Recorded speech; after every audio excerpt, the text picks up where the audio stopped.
কালকে বলাও হয় 3 দিনের মধ্যে বাস্তবায়ন কমিটি করা হবে, কিন্তু সেটি পরবর্তীতে আর করা হয় না। তা প্রশাসন টালবাহানা শুরু করে। আমাদের ক্যাম্পাসে কেন পুলিশ আসবে? তিতুমিরকে আলাদাভাবে স্বতন্ত্র বিশ্ববিদ্যালয় করতে হবে। বাকি 6 কলেজ মিলে কিছু করতে চায় তারা করতে পারে। তো আমাদের কর্মসূচি ছিল 11টা থেকে 4টা পর্যন্ত, কিন্তু আমাদের সকালেই ক্যাম্পাসে পুলিশ আসে, যার জন্য আমরা বেরোতে পারি না।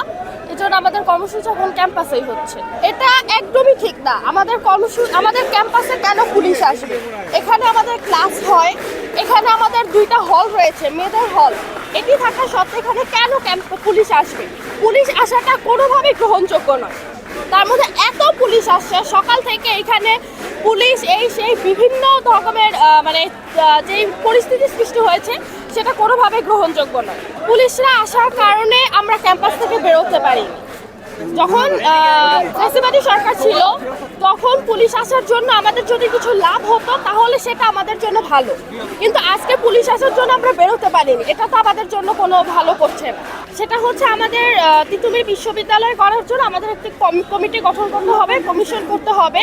সেটি আমাদের কালকে বলাও হয় 3 দিনের মধ্যে বাস্তবায়ন কমিটি করা হবে, কিন্তু সেটি পরবর্তীতে আর করা হয় না। তা প্রশাসন টালবাহানা শুরু করে।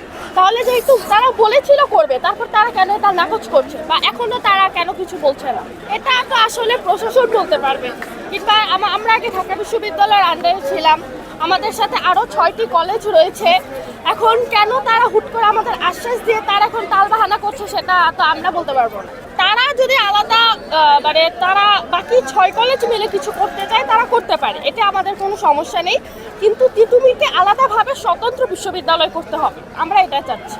আমাদের এখানে যদি তিতুমির আলাদাভাবে বিশ্ববিদ্যালয় হওয়ার যোগ্য, এজন্য আমরা চাচ্ছি এটা আলাদাভাবে স্বতন্ত্র বিশ্ববিদ্যালয় হোক। এটা আমাদের শিক্ষার উন্নয়ন হবে, শিক্ষার্থীরাও এটাই চাচ্ছে, শিক্ষার্থীদের এটা মঙ্গল হবে। হ্যাঁ, এখানে সেশন জটের বড় একটি বিষয় রয়েছে, যেমন আমাদের সেকেন্ড ইয়ারের পরীক্ষা এবার 4 মাস ধরে। আমি এবার সেকেন্ড ইয়ারের এক্সাম দিব, আমার জানুয়ারি মাসে এক্সাম শুরু হবে, এপ্রিল মাসে এক্সাম শেষ হবে, 4 মাস ধরে আমরা এক্সাম দিব।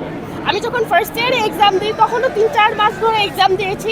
রেজাল্ট আসছে, রিটেন পরীক্ষা শেষ হওয়ার 7 মাস পরে রেজাল্ট আসছে। তাহলে আমরা যদি একটা এক্সামই দিই 1 মাস পরে, এক্সাম প্লাস রেজাল্ট দেওয়া নিয়ে, তাহলে আমরা বের হব কিভাবে? 4 মাসের অনার্স তো এটা 6-7 বছরে চলে যাবে, এখানেই তো আমাদের সেশন জট হবে। আমরা আশা করি যে আলাদা যদি স্বতন্ত্র বিশ্ববিদ্যালয় হয় তাহলে এরকম সেশন জটের সমস্যা হবে না। সংবাদ, ফিচার ও অনুষ্ঠানের জন্য ভিজিট করুন সংবাদ প্রকাশের ওয়েবসাইট এবং যুক্ত থাকুন ফেসবুক পেজ ও ইউটিউব চ্যানেলের সঙ্গে।